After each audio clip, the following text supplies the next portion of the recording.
स्वागत है आपका बिजनेस टॉक्स की इस वीडियो में। दोस्तों, कई सारे लोग रियल एस्टेट बिजनेस में आना चाहते हैं पर उन्हें कोई भी आइडिया नहीं है कहां से स्टार्ट करें, कब क्या करना है। तो उसके लिए मैं आपके लिए एक वीडियो लाया हूं जिसमें हमारे साथ है मिस्टर रितेश अग्रवाल, जो कई सालों से रियल एस्टेट बिजनेस में है। तो इस वीडियो में आपको रियल एस्टेट बिजनेस के बारे में काफी कुछ पता लगेगा। तो वीडियो शुरू करते हैं। तो शुरुआत करते हैं आपकी जर्नी से। तो आप रियल एस्टेट बिजनेस में कब आए और क्यों आए? ओके देखो, मेरा रियल एस्टेट बिजनेस में आने का मेन रीजन क्या हो गया कि मुझे जेन्युइनली नहीं पता था कि मैं रियल एस्टेट में आऊंगा कि नहीं आऊंगा। आफ्टर डूइंग माई ग्रेजुएशन मेरा ना क्या हुआ था कि देखो, हर चीज ना कोइंसिडेंटल होता है। मैं जादवपुर यूनिवर्सिटी में पढ़ता था। देखो, मैं अपना पूरा जर्नी बता दूं क्या। बिहार से बिलोंग करता हूँ, born and brought up in Bihar. After fourth I went to boarding school in Haryana, और वहां से 10th पढ़ने के बाद 11th 12th और ग्रेजुएशन मैंने कोलकाता से किया। ठीक ठाक था पढ़ाई में। और ग्रेजुएशन में मेरे साथ क्या हुआ कि जादवपुर यूनिवर्सिटी में मैं था, और जादवपुर बहुत रेपुटेड यूनिवर्सिटी है, आपको बता दो। उसमें मेरा सब्जेक्ट था इंटरनेशनल रिलेशन एंड इकोनॉमिक्स, दोनों मतलब रेपुटेड सब्जेक्ट से। और उसके अलावा क्या था कि मेरा ना क्या हुआ, उस टाइम ना इतना मोबाइल फोन का कल्चर नहीं था। तो हर एग्जाम का शेड्यूल ना बोर्ड्स में लगता था। जादवपुर में क्या था, सेमेस्टर्स के साथ ना बहुत छोटे छोटे एग्जाम्स होते थे। तो I just missed exam. 50 marks का सेमेस्टर होता था और एक 20 मार्क्स का सेमेस्टर छूट गया। तो उस कारण से क्या हुआ कि मेरा एक सब्जेक्ट में बैक लग गया। उस रीजन से क्या हुआ कि मेरे को जो एग्जाम देना था ना, वो अगले साल देना था। तो आफ्टर ग्रेजुएशन मैंने ग्रेजुएशन के साथ साथ एमबीए की भी मैं तैयारी कर रहा था। तो I was not eligible for मतलब सिटिंग इन एनी एग्जाम। सो फिर क्या हुआ कि मैंने सोचा यार, अब तो मैं बिल्कुल वेल्ला हो गया हूँ, व्हाट टू डू। तो अब कुछ काम करते हैं एक्चुअली। सो उस टाइम मेरे जो ब्रदर थे, नवीन भैया, उनके फ्रेंड ऑलरेडी यहाँ रियल एस्टेट का बिजनेस करते थे। तो ऐसे ही मेरे ब्रदर ने उनसे डिस्कशन किया, तो उन्होंने कहा मेरे को भेज दो। तो 4 साल मैंने उनके साथ काम किया in real estate. Then after 4 years I started this company. और 5th year my brother also came in to real estate, क्योंकि he was in Siliguri. Airtel का डिस्ट्रीब्यूटरशिप था। तो आई थिंक वो उस टाइम एक हर मार्केट का एक टाइम होता था। वो it was doing very average, वहाँ ज्यादा स्कोप नहीं था ग्रोथ करने का। तो मैंने भैया को बोला यार, let's come to Gurgaon and let's मतलब work together. Exactly. So this. तो स्टार्टिंग में आपने रियल एस्टेट में क्या काम किया? जब आप किसी के अंडर काम कर रहे थे, आपके क्या क्या टास्क होते थे? देखो, मैं जब अंडर में भी काम कर रहा था तब भी मेरा काम सेम होता था वाली एग्जैक्टली। क्योंकि थोड़ा सा ना जैसे क्या होता था कि देखो, पॉइंट ये एग्जैक्टली कि वहां पर भी मेरा सेल्स का ही काम था। और मुझे गुड़गांव आने, जबकि मैं आया था बहुत सेकंड माइंड से कि मुझे यहाँ ज्यादा दिन रहना है नहीं रहना है, मुझे नहीं पता क्या करना है एग्जैक्टली। क्योंकि मैं तो सिर्फ एक हॉलीडे एंजॉय करने आया था एक टाइम को। पर when I came into this place और मुझे लगा कि यार सेल्स बहुत अच्छा काम है, तो आई जस्ट एंटर्ड। काम मेरा वही था। जबकि उन्होंने मुझे शुरू में बोला था यार, मेरा ऑफिस का ख्याल रखना, लोगों को देखना टाइम पे आते कि नहीं आते, पर मेरा उसमें कम इंटरेस्ट था। मेरा directly interacting with the people, मेरा इंटरेक्शन ज्यादा अच्छा था। तो I kept like interacting with the people. और उसी वक्त ही मतलब आते आते ही मैंने स्टार्ट किया समझना कॉल्स। उस टाइम ज्यादातर, उस टाइम क्या होता था, ट्रेडिशनल काम होता था कि पेपर में डेटा होता था, आपको एक क्लाइंट को कॉल करना पड़ता था, हर क्लाइंट से पर्सनली जा जाके मिलना होता था। इतना व्हाट्सएप का कल्चर नहीं था। तो जाते थे, तो उन्होंने कहा I started in good business. वहां से मेरे पास ठीक ठाक पैसे आने लगे। सो मतलब वो था। पर वहां पर भी मैंने सेल्स का ही काम किया एक्चुअली। चलो प्रेजेंट में आते हैं। अभी आप क्या क्या सर्विस प्रोवाइड कराते हैं और किस किस तरीके की प्रॉपर्टी में आप डील करते हैं? देखो, मैं बताता हूँ क्या, मेरा बिजनेस प्राइमरीली गुड़गांव के अंदर ही है। ज्यादातर हम लोग ओरिजिनल बुकिंग का काम करते हैं। और हमारा जैसे फॉर एग्जांपल मानो आज के डेट में, क्योंकि क्या होता है कि बीइंग इनटू बिजनेस आप वही काम करते हो जो ज्यादा आपको वॉल्यूम देता है, ज्यादा कमाई देता है। ये बिजनेस की बात होती है एक्चुअली, और क्लाइंट्स को भी ज्यादा फायदा होता है। तो initially for a very long time, आज से अगर आप 2000 मतलब 12 जुलाई में मैंने कंपनी खोली थी, टिल आई थिंक मान के चलो कि ऑलमोस्ट 2020 तक हमने ज्यादातर वी डिड। उस टाइम हम लोग ना रीसेल का काम करते थे, क्योंकि जब आप कंपनी खोलते हैं ना, you need lot of funds actually. So booking के काम में ना आपको फंड्स बहुत पंपिंग करने पड़ते हैं, पेमेंट्स का भी साइकिल होता है, फिर मार्केटिंग में you need to spend a lot. So you need time to settle actually. और उस टाइम क्या होता था कि मतलब बिल्डरों से भी ना, जैसे आज पेमेंट्स में बहुत सिक्योर्ड हो गई, तो उस वक्त इतनी सिक्योर नहीं होती थी पेमेंट। कभी बुकिंग देगी तो वहां से कभी पेमेंट नहीं आ रही, कभी प्रोजेक्ट्स नहीं बन रहे, तो बड़ा सारा होता। We were primarily into resale and that was the best time, क्योंकि बहुत कुछ सीखने को मिला। धीरे धीरे वी बिल्ड कैपिटल और we learn lot about the marketing also. So उसके बाद after 2020 I came to the booking. Covid के बाद बुकिंग का कल्चर कंप्लीटली है, till date we are into booking. अब क्योंकि क्या हो रहा है कि जैसे अब जिस मार्केट में बैठे तो थोड़ा सा बुकिंग भी फिर से स्लो होता जा रहा है, so we are now entering into again जो मेरा हार्डकोर रियल एस्टेट बिजनेस था, we are doing that also. और मतलब इस तरीके से ना वी कीप स्ट्रेटेजाइजिंग, बट हमने ना कभी मैंने किसी चीज से परहेज नहीं किया। जैसे मैं हमेशा, मेरे को जब इनिशियली जब मैं रियल एस्टेट में करता था, मैं हमेशा फ्लेक्सिबल रहा अपने काम के लिए। अगर मुझे रेंट पे भी काम करना पड़े, आई वाज रेडी, और मेरे को रीसेल का भी करना पड़े, आई वाज रेडी। कभी कम वॉल्यूम हो, कभी ज्यादा हो, कम मार्जिन का काम हो, ज्यादा मार्जिन का कम हो, मतलब we are there for everything. हम सिर्फ ये देखते कि यार हमें ना, जैसे एज अ बिजनेसमैन हम सिर्फ ये देखते रहते कि हमारा हमारा कोई भी मंथ लॉस में ना चला जाए वाली बात है। ये मेरा बड़ा एक फिनिकी इस चीज को लेके कि किसी भी, और मेक श्योर कि यार मेरे से रिलेटेड लोगों को कभी पेमेंट्स में लेट नहीं हो वाली बात है। एग्जैक्टली। प्रोडक्ट्स की बात करें तो किस किस तरीके की प्रॉपर्टी में आप डील करते हैं? ज्यादातर देखो आज के डेट में बात करोगे तो I deal in ultra luxury real estate. Gurgaon में जो भी टॉप शॉट लग्जरी प्रोजेक्ट है तो वी डील इन दैट। और चाहे किसी भी टॉप डेवलपर की बात करो, हम लोग वहाँ अच्छा परफॉर्म करते हैं। वी हैव लाइक 20+ रिकॉग्निशंस, अब तो 28 से ज्यादा हो गए recognition from all top developers, अच्छे परफॉर्मेंसेस के लिए। बुकिंग ज्यादातर जो उनकी बुकिंग्स हमने की है वो करते हैं, अब उनका रीसेल भी करते हैं। पर मैं थोड़ा सा, मेरा प्रोडक्ट थोड़ा सा हाई टिकट साइज में कोशिश करता हूँ।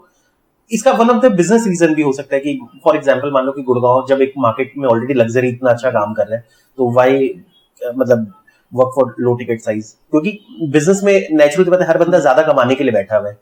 उस पॉइंट पे we deal more into luxury, वो वाली बात है। एग्जैक्टली। ओके, सो गुड़गांव में हाई राइज प्रोजेक्ट काफी सारे आ रहे हैं, काफी सारे डेवलपर, मतलब कोई ऐसा डेवलपर नहीं है जिसने गुड़गांव में कोई ना कोई प्रोजेक्ट चालू ना करा हो।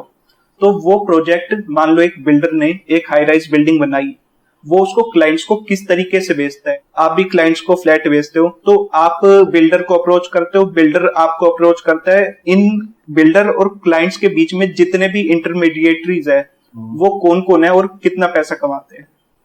देखो एक्चुअली क्या होता है, जब आप एक मार्केट में होते हो, कोई भी बंदा कोई भी डिस्ट्रीब्यूशन नेटवर्क में कुछ भी है, तो कोई भी नया प्रोडक्ट आने वाला होता है तो वो नेचुरल बात है, वो अपने डिस्ट्रीब्यूटर्स जो उसके नीचे रिटेलर्स होते हैं उनको वो बताता है कि मेरा ये प्रोडक्ट आने वाला है, ये वो इस तरह से। ठीक है, तो सिंस इनिशियली जब आप नए आते हो रियल एस्टेट में, तो कई बार आपको डेवलपर के ऑफिसेज में जाके कॉन्टैक्ट बनाना पड़ता है, क्योंकि डेवलपर के यहाँ भी ऐसा नहीं कि मतलब डेवलपर के यहाँ भी प्रॉपर आरएम्स होते हैं। देखो गुड़गांव में आज भी चाहे जितना भी 90% of the business of the developer come from real estate agent. ठीक है, कितना भी डेवलपर सर मार ले, फोड़ ले, डीएलएफ जैसी कंपनी की 90% बिजनेस रियल एस्टेट एजेंट से करनी पड़ती है, जो कंपनी 70 ईयर्स पुरानी है, जिनके पास इतना बड़ा डेटाबेस है। तो पॉइंट ये होता है एग्जैक्टली कि जैसे उनके ना आरएम्स होते हैं, रिप्रेजेंटेटिव मैनेजर्स होते हैं, उनका काम होता है चैनल पार्टनर को अपने कॉन्टैक्ट्स में लाना। तो मतलब सपोज मान लो, मेरा कहना है कि वो क्या करेंगे कि सपोज एक चैनल पार्टनर है, तो उनमें उनके अंडर में 20 ब्रोकर्स उनको देखना है, वैसे ऐसे ऐसे करके, मतलब ऐसे ऐसे वो कवर करते हैं एक्चुअली। क्योंकि मैं मार्केट में पुराना हूँ, so we have all the contacts. In fact जब आप मार्केट में पुराने हो तो अच्छा काम करते हो, तो इनफैक्ट आपके पास ज्यादा, मतलब कई बार कंपनीज में ज्यादा आरएम ज्यादा फाइट करते इस चीज को, लेकिन नहीं, विनवर्ल्ड को मुझे अपने अकाउंट में लेना, विनवर्ल्ड को अपने अकाउंट में लेना, क्योंकि दे नो अबाउट बिजनेस। तो वैसे कोई भी प्रोजेक्ट्स आते तो दे इन्फॉर्म अस आने से पहले। एक्चुअली आने के बाद तो एवरीबडी नोज अबाउट दैट, तो हमें पता होता है कई बार ये आना है, तो उस हिसाब से वी मेक द स्ट्रेटेजी। हम लोग ऑलरेडी अपने क्लाइंट्स को इन्फॉर्म करना शुरू करते हैं, इस टाइप का प्रोजेक्ट आने वाले हैं, ये इसकी बुकिंग डेट होगी, या ऐसे ऐसे प्रोडक्ट से कुछ आएंगे वाली बात। एग्जैक्टली ऐसे करके, क्योंकि ये ना पूरा फॉलो अप बिजनेस है एक्चुअली, पूरी इट्स नॉट समथिंग कि मैं आज ही क्लाइंट इकट्ठा होते हैं। ये ईयर्स एंड ईयर्स तक आप मार्केटिंग करते हो, आपका डेटाबेस बनता है, आपके कॉन्टैक्ट्स बनते हैं।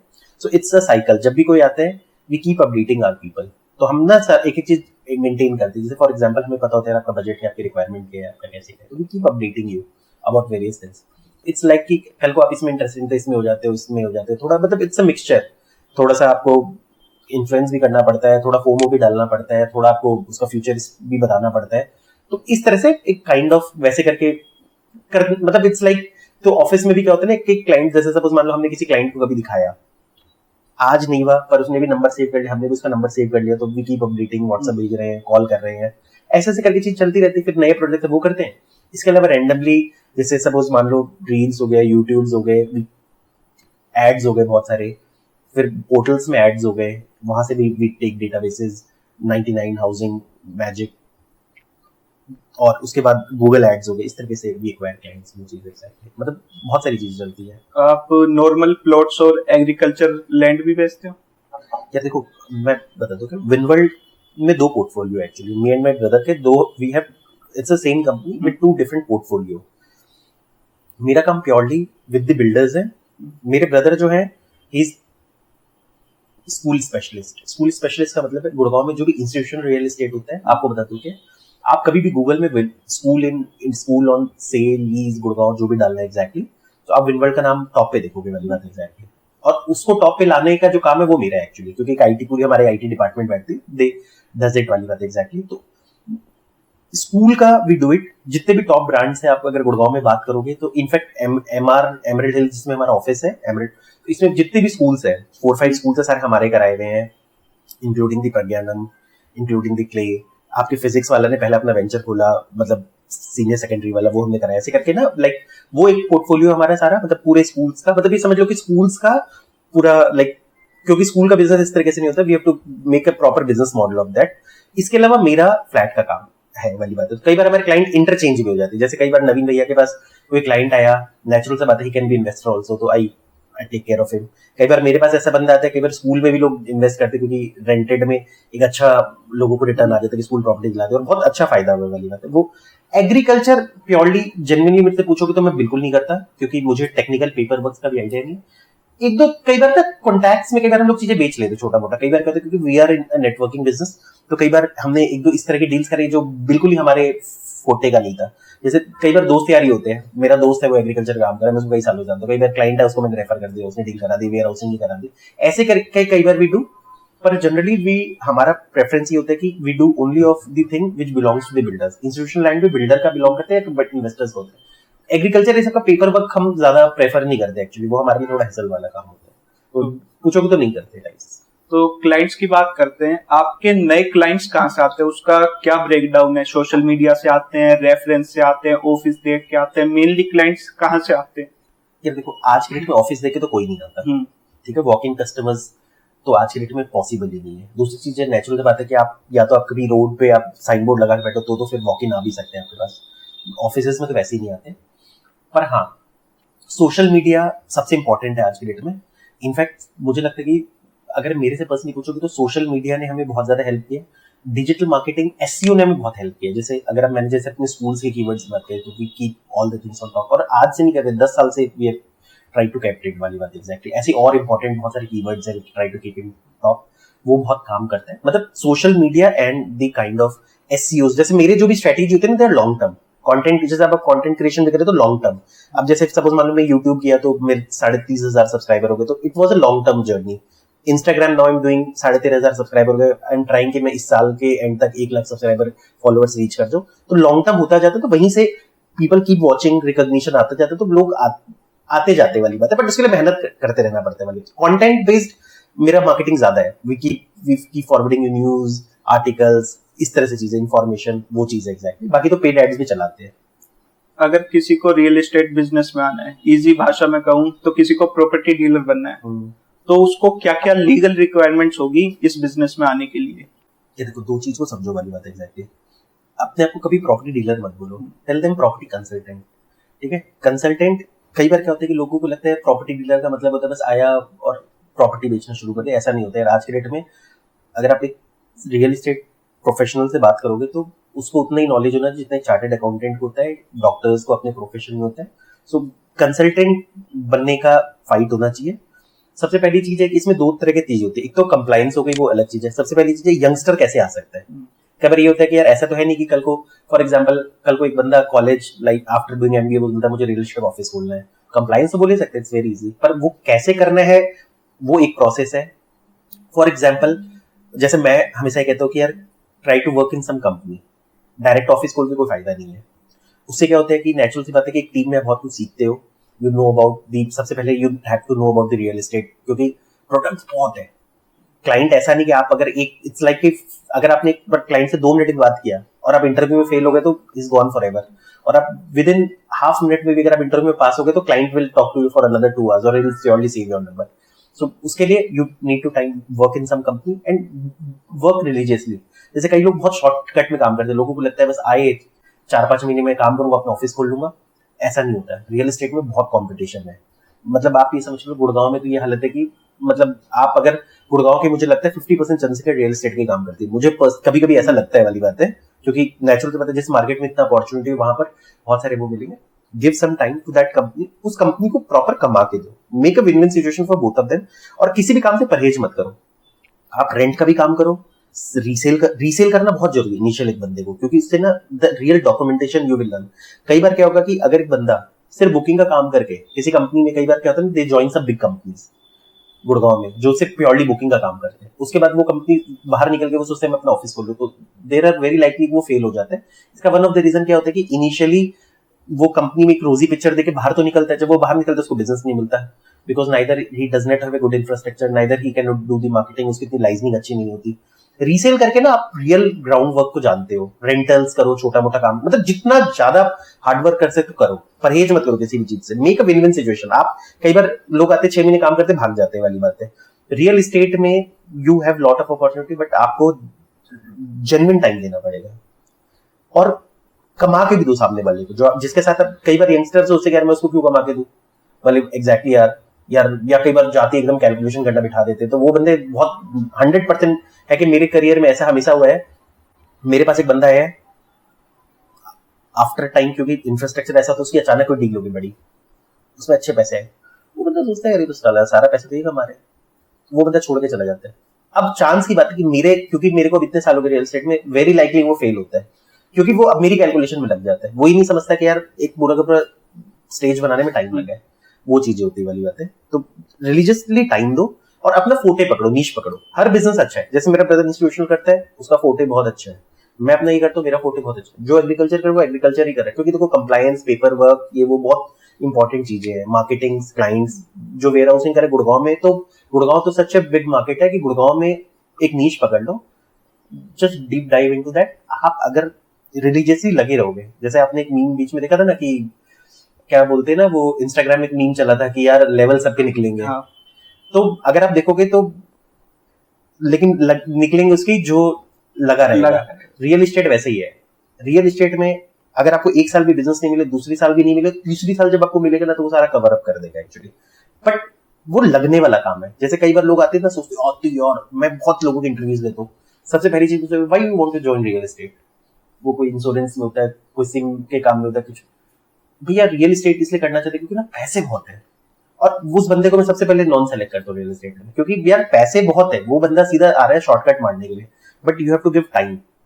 क्योंकि नेचुरल तो पता इंडिया में जब एक 50 रुपए में जब ऑटो वाला भी है ना, जहां पर अगर हुडा सिटी सेंटर से आपको ऑटो भी लेना ना 50 रुपए के लिए, तो उस एक ऑटो वाले के पास 50-60 रुपीज, जहां पर उसको एक ऑटो चलाने में 20 रुपए कमाई होगी, वहां पर भी उस बंदे का नंबर तुरंत नहीं आता।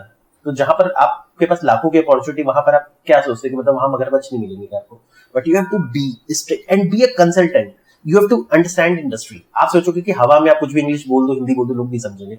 बिल्कुल बेसिक लेवल पे मैं बताता हूँ, स्ट्रीट स्मार्ट लोग रियल एस्टेट में काम नहीं कर पाते, जो बंदा लगा रहता है। मैं ऐसे यूपी बिहार से बंदों को हायर करके मैंने काम करवाया है, जो बंदे को ढंग से इंग्लिश नहीं आती थी, कुछ नहीं आता था, वो यहाँ पे उन्होंने सीखी ये चीजें, but they were so focus, लगे रहे, फॉलो अप करना, दिन रात लगे रहे, and they did very good business. फिर पैसे आने के बाद तो आपको पता है, हर बंदा अपने को चमका लेता है, वो कर लेता है वाली बात एग्जैक्टली। तो ये होती, और कई बार आते एकदम स्ट्रीट स्मार्ट, उसको पहले दिन से इंग्लिश हिंदी सब आती है, क्योंकि दिल्लीइट जो बॉर्न एंड बॉट अप होते हैं ना, वो अपने आप वो थोड़े स्ट्रीट स्मार्ट होते हैं, पर दे आर वेरी लाइकली वो डील ही नहीं कर पाते, दे फेल। आप उनसे इंग्लिश में आप उनसे बात करोगे, ऐसा लगेगा they are very smart people, वो आपसे, बट ग्राउंड लेवल पे they are not able to execute anything, वो चीज एग्जैक्टली। ओके, तो सम अप करें तो पहला पॉइंट ये है, किसी के अंडर काम करो, शॉर्ट टर्म के लिए काम नहीं करना, एंड लगे रहना है काफी टाइम तक, ज्यादा स्मार्ट बनने की कोशिश नहीं करनी इन टर्म की मैं खुद कमा लूंगा, किसी जो मेरे ऊपर है मैं उसको उसके लिए क्यों कमाऊं।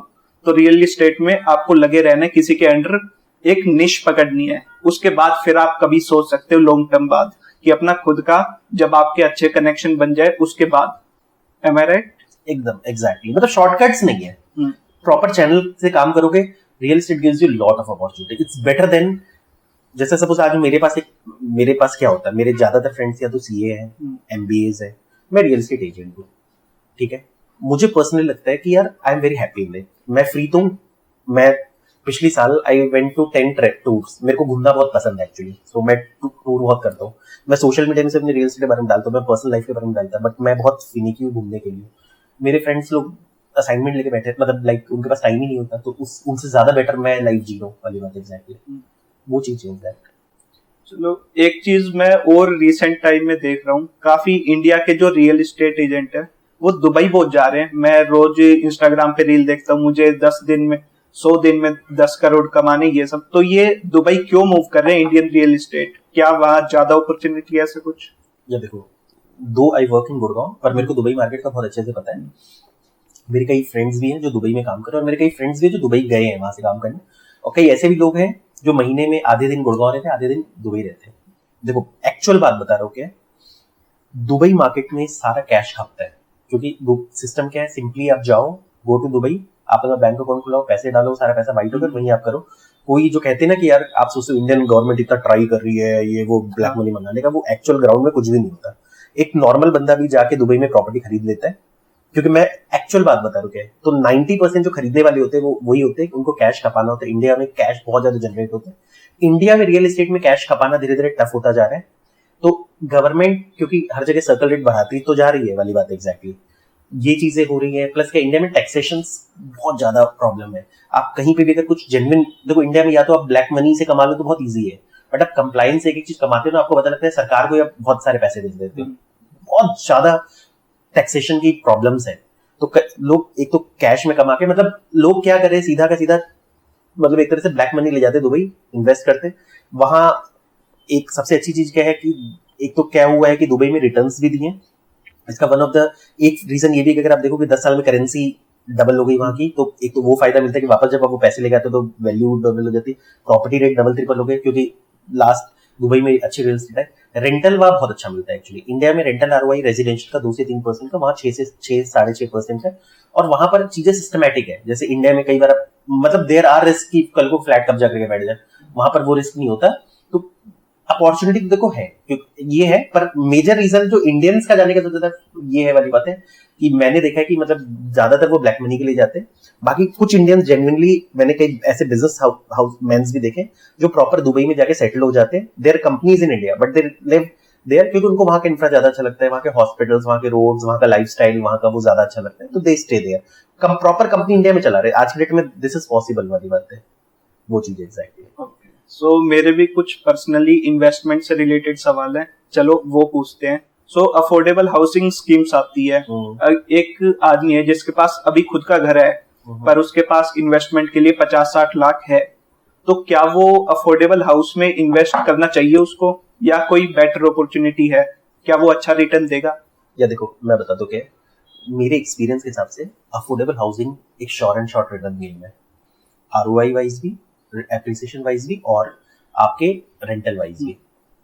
ठीक है, अफोर्डेबल में एक दो गवर्नमेंट एक एफिडेविट साइन कराती कि आपके पास एनसीआर में कोई, मतलब सॉरी गुड़गांव में कोई प्रॉपर्टी नहीं होनी चाहिए, शायद हरियाणा में कोई प्रॉपर्टी नहीं होनी चाहिए, पर ऑन ग्राउंड नहीं होता। ऐसे ऐसे भी लोग जिन्होंने एक एक बंदे ने 5-5-6 अफोर्डेबल ले रखे हैं। अफोर्डेबल में 2 तरीके से मिलता है, either you go through the जो प्रॉपर सिस्टम है, आप भरते हो वहां से आता है आपके पास, या फिर you go through the management. अगर आप भरते रहते हो तो कभी कभी आ जाते हैं एग्जैक्टली चीजों को लेकर, क्योंकि मैंने भी गुड़गांव में I have like invested lot of affordables, तो मेरे कई सारे इंस्टॉलमेंट जाती रहती है एग्जैक्टली। आई थिंक अगले साल तक मुझे बहुत सारों के पोजेशन मिल गए, बट मैंने तो सिंपली क्या करता था, कोई भी नया प्रोजेक्ट आता था, मैं instead of going to all management quota and all, मैं खुद भरता रहता था एक्चुअली। तो क्या होता था कि आफ्टर 1 फेलियर 2 फेलियर 3 फेलियर, जब भी आया 2 आ गया, ऐसे करके, मतलब अलग अलग फैमिली मेंबर के नाम पे, ये नहीं कि मेरे इंडिविजुअल नाम पे 5 आ गए वाली बात। एग्जैक्टली प्रॉपर कंप्लायंस के साथ काम किया। पर अफोर्डेबल में like you can do like investments, मुझे लगता है कि it's a good investment. Only thing is कि जैसे जैसे गुड़गांव मार्केट तेज हुआ है, अफोर्डेबल में मिलना बहुत मुश्किल हो गया है, और इसका फायदा उठा रहे हैं कुछ जो मैनेजमेंट कोटा से, जो आपको खरीदना पड़ता है बहुत सारा कैश देके, एग्जैक्टली बहुत सारा प्रीमियम देके आपको खरीदना पड़ता है। पर मतलब कहने का ये मतलब है कि अगर अफोर्डेबल में आपको लॉटरी से आ गया और वो बिल्डर अच्छा बना दे, क्योंकि लास्ट में कुछ ऐसे केसेस हुए, जैसे माहिरा है, कुछ ऐसे बिल्डर्स है जिन्होंने फंसा दिया है, ओएसबी है जिसने फंसा दिया है लोगों को, अगर जेन्युइनली बिल्डर डिलीवर कर दे, सो अफोर्डेबल एक श्योर एंड शॉर्ट इन्वेस्टमेंट है। श्योर एंड शॉर्ट मतलब मैं तो कहता हूँ, अगर आपके पास गुड़गांव में घर नहीं है, कई बार हमारे पास लोग फोन करते हैं 1 करोड़ का बजट है हमारा, अब नेचुरल बात है गुड़गांव में 1 करोड़ में घर नहीं मिल रहा है, अफोर्डेबल हाउसिंग में आपको इजीली मिल जाता है। मैं कहता हूँ उन लोगों को अफोर्डेबल में अप्लाई जरूर करना चाहिए, चाहे वो रहना ना उनको वहां पर, ले लो रेंटल पे चढ़ा दो, रेंटल वैल्यू इतनी अच्छी आती है, आप कहीं और रेंट पे घर ले लो, you like do this kind of मतलब श्योर एंड शॉर्ट अच्छी चीज है affordable housing. Okay, second question है मेरा एसईओ से रिलेटेड। अब छोटी छोटी दुकानें, उनके रेट बहुत ज्यादा है, अब देख रहा हूँ तो वो खाली पड़े हैं, तो क्या गुड़गांव में एसईओ लेने का अभी फायदा है? या देखो एसईओ आपको बता दो क्या, कोई भी रिटेल से रिलेटेड प्रॉपर्टी हो ना, उसके चलने के चांसेस, अगर आप मेरे से जेन्युइन बात करोगे तो 40-60 का रेशियो है। 40% चांसेस है तो चलेगा, 60% चांसेस है वो नहीं चलेगा। ठीक है, चाहे वो मॉल्स हो चाहे हाई स्ट्रीट हो, same will happen with SEOs also. तो ये बेसिकली एक लॉटरी की तरह है। तो अगर आप सपोज मान लो, मेरा कहना है कि अगर आपने एक राइट एसईओ में इन्वेस्ट किया है जो चलने वाली चीज है, you will get multifold return. अगर आपने गलत एसईओ में इन्वेस्ट कर दिया है तो आपके may be, I don't know what will be your realization, पर मतलब कहने का मतलब है कि क्योंकि एक्चुअल में क्या है कि उसका भी may be SEOs will have the same destiny like the क्या बोलते हैं जो आपके हाई स्ट्रीट मार्केट्स है एंड मॉल्स है। तो इसमें एक्चुअली डिपेंड करता है कि क्या पैरामीटर देख के आपको इन्वेस्ट करना चाहिए। सो कई बार लोग ओवर स्मार्ट होकर ऐसे इन्वेस्ट कर देते कि नहीं यार, यहाँ 2 लाख रुपए की चीज मिल रही है, यहाँ 4 लाख की चीज मिल रही है, ये 4 के छोड़ के 2 ले लो। कई बार 4 लाख की चलने की प्रोबेबिलिटी ज्यादा होती है, 2 की कम होती है। It's not like residential. Retail ना बहुत सब्जेक्टिव मतलब एक चीज है जहां पर आपको बहुत केस स्टडी करना पड़ेगा जाके। और अगर आपको बिल्कुल सेफ बेट खेलना है तो कोशिश जनरली ऐसा करो कि वो एसईओ में इन्वेस्ट करो जिनकी फ्रंटेज अच्छी हो प्रोजेक्ट की, और मतलब मेन रोड पे हो। अगर मेन रोड वाला ही मिल जाता है, चाहे वो गुड़गांव के किसी कोने कुचड़ में मिल जाए, बट वो मेन सेक्टर रोड को फेस करता हुआ मिल जाए, तो I think that can be better investment. वो चीजें एग्जैक्टली, पर मुझे लगता है कि 50-50 चांसेस है, 50% एसईओ चलेंगे, 50% शायद नहीं चलेंगे। ओके, मेरा लास्ट सवाल। अभी कैमेलिया में 100 करोड़ के फ्लैट बिके हैं। अब उसमें कॉमनली जब कोई फ्लैट खरीदता है इतना महंगा, उसमें एक चीज कही जाती है, ना तो छत तुम्हारी ना जमीन तुम्हारी, तुमने 100 करोड़ हवा में लगा दिए। अब मेरा भी ये सवाल था कि बिल्डिंग की भी एक लाइफ साइकिल होती है, किसी ना किसी टाइम 100 साल 200 साल, चलो 500 साल, उसके बाद तो वो डिमोलिश होगी, तो फिर उसका होता क्या है? ये देखो, 2 बात को समझो। अब ये जड़ से हो, ये हो, वो वाली बात, ये सारी बातें पुरानी हो गई। अब आज का यंगस्टर ही नहीं सोचता। पुराने लोग सोचते हैं कि जमीन मेरी खुद की होनी चाहिए उस तरह से। पहले लोग ये भी कहते थे कि फ्लैट के दाम नहीं बढ़ते, सिर्फ जमीनों के दाम बढ़ते हैं। आज के डेट में गुड़गांव लास्ट 3-4 साल में फ्लैटों के दाम भी बढ़ गए, वो भी सीन खत्म हो गया। और दूसरी चीज ये बता दो, अब इसमें ना 2 क्वेश्चन है आपके। कैमिलियाज 100 करोड़, तो वो कैमिलियाज 100 करोड़ का हुआ, जरूरी नहीं कि सारे प्रॉपर्टी इतने की, बट ये इसने गुड़गांव के एक एस्पिरेशन में बहुत ज्यादा चीजों को ऐड किया। कैमिलिया जब 100 करोड़ को बिका तो बाकी प्रॉपर्टीज में भी बहुत जंप आया। इसका वन ऑफ द रीजन क्या होगा कि Gurgaon has now become aspirational city, तो इसको दोनों चीजों से फायदा हुआ। ये तो एक चीज है। दूसरी चीज, आपका मेजर क्वेश्चन ये कि यार आपको अपार्टमेंट्स की जगह जमीन में इन्वेस्ट करना चाहिए। तो देखो, ये चीज क्या होती है ना कि देखो, आज के डेट में मेरा कहना है कि अपार्टमेंट्स में एक अच्छा लाइफस्टाइल मिलता है, क्योंकि क्या होता है कि वहीं पर आपको गेटेड कम्युनिटी मिल जाती है, क्लब मिल जाता है आपको एक, क्योंकि लोग अब इतने अकेले होते जा रहे हैं कि आपको एक सोशल एम्बियंस मिल जाता है कि लोग दिवाली होली बनाने के लिए लाइक माइंडेड लोग मिल जाते हैं। सिक्योरिटी की प्रॉब्लम नहीं होती है, बच्चों की प्रॉब्लम नहीं, बच्चों को सर्कल मिल गया। मतलब एक, मैं खुद अपार्टमेंट में ही रहना प्रेफर करता हूँ। मैं कभी प्लॉट में या फ्लोर में रहना कभी प्रेफर नहीं करता अंटिल इट्स गेटेड कम्युनिटी। तो मेरा कहना है कि यार अगर आप फिर रिटर्न अगर कल को नहीं भी मिलता, तो अब लोग ये सोचते कि यार I have to live my life. अब यंगस्टर नहीं सोचता कि यार मेरे को अपने पोतों को क्या देना है या पड़पोतों को क्या देना है, बच्चों तक को देना, मतलब वो मिल सकता है फ्लैट। इतना भी ये भी नहीं कि मतलब वो नहीं हो। आई थिंक 40 से 50 साल एक सेल लाइफ होती है अपार्टमेंट की। और अगर गुड़गांव में जो पुराने से पुराने अपार्टमेंट्स, आई थिंक अभी भी कोई भी अपार्टमेंट डिमोलिशन के इसमें नहीं है। पर हाँ, 2 चीज आपको बता दो कि मुंबई की बात करता हूँ, क्योंकि सिंस वहां पर पुराने अपार्टमेंट्स है। एक तो क्या होता है कि जब भी आप एक फ्लैट खरीदते हो तो आप जमीन के भी मालिक होते हो, in proportion owner of the land होते हो आप। फॉर एग्जाम्पल कि मतलब आप उस कैलकुलेशन से देख लो। मैं कहूंगा वाली बात है कि जैसे 1 एकड़ है, 4840 फुट है, उसमें सपोज मान लो कि टोटल उन्होंने 1 लाख फुट कंस्ट्रक्ट किया है, तो मान लो आप उसमें 1000 फुट का बैठ, तो इन प्रोपोर्शन आप भी उस लैंड के ओनर होते हो। इन प्रोपोर्शन यानी कि आपका कोई ये नहीं कि आप इस पर्टिकुलर हो। तो कई बार इसे ये भी फायदा होता है, फॉर एग्जाम्पल जैसे अभी एफएआर कम है, आफ्टर 40 ईयर्स कल को उसको डिमोलिश करना पड़े, तो उसको डिमोलिश करके नई कंस्ट्रक्शन होगी, उस टाइम नए एफएआर में ज्यादा बड़े उल्टे आपको रूम साइज, कोई बिल्डर आएगा वो बोलेगा 3 की जगह 4 बना देते हैं, क्योंकि उस वक्त ज्यादा नंबर ऑफ फ्लैट बन सकते हैं। आपकी बिल्डिंग मान लो 15 फ्लोर की है, उस टाइम 40 फ्लोर बन सकती है। तो एक कैलकुलेशन इवेल्युएट करके आपको बड़ा फ्लैट भी मिल जाएगा, ज्यादा एमिनिटीज भी मिल जाएगी। तो ऐसा नहीं है कि फ्लैट कल को एकदम मतलब बंजर हो गया, खत्म हो गया वाली बात, एग्जैक्टली वो नहीं आता। उसमें रीडेवलपमेंट प्लान्स होते हैं। मुंबई में ऑलरेडी मतलब इस पे काफी चीज चल रही है। गुड़गांव में जब ये स्टेज आएगा ना तब और ज्यादा स्मूथ हो चुका होगा, क्योंकि अभी भी मुंबई में बहुत सारी चीजें हैं, क्योंकि वहां पर 70% लोगों की क्लियरेंस लेनी पड़ती है। कुछ लोग अड़चन लगा रखे हैं, कुछ फ्लैट कब्जा हुए हैं, कुछ हुए तो कुछ फ्लैट से गुड़गांव में जब तक ये चीजें आएगी ना तब तक आई थिंक बहुत स्मूथ हो जाएगा। पर एंड ऑफ द डे यही होगा कि लाइक आपके जो बेटे नहीं पोते तक के स्टेज में ही आ सकते हैं कि मतलब उसको रीडेवलपमेंट करके वो नए वापस से नए अपार्टमेंट्स बने। 2 नंबर ऑफ फ्लैट हो सकता है ज्यादा हो, या कल को अगर वो मेन रोड की सोसाइटी तो वहां और शॉप्स के लिए नए तरीके से बनेगी, पर नुकसान नहीं है आपको कभी भी। ये नहीं है कि मतलब आपको जमीन टूट गई खत्म है, अब आप निकल जाओ वाली बात। एग्जैक्टली आपका हिस्सा हमेशा रहेगा, एग्जैक्ट वो चीज। तो दोस्तों ये थी आज की वीडियो। अगर आपको फिर भी कोई सवाल रह गया है और आपको इसी रियल एस्टेट से रिलेटेड कंटेंट चाहिए और नॉलेज चाहिए, तो आप इंस्टाग्राम और यूट्यूब पर मिस्टर रितेश अग्रवाल को फॉलो कर सकते हो, लिंक डिस्क्रिप्शन में है।